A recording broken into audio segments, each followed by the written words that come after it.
មុខងារ map នៅក្នុងកម្មវិធី OEP and Events គឺជាមុខងារមួយដែលផ្ដល់ភាពងាយស្រួលក្នុងការស្វែងរក device ណាមួយ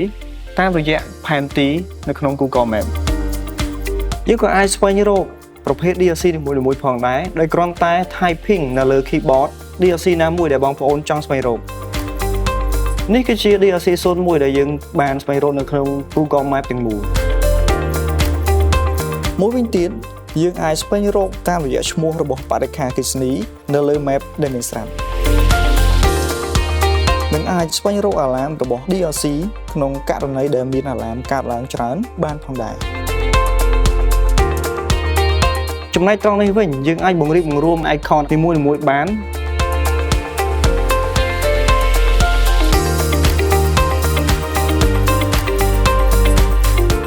ហើយនេះវិញយើងអាចធ្វើការបង្រៀបបង្រួមផែនទីទាំងមូលបាន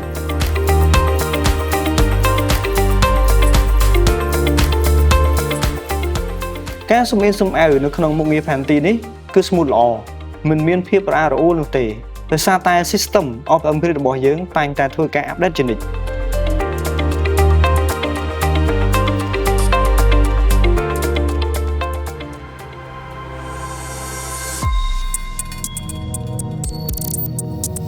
VP.Start, innovation through technology.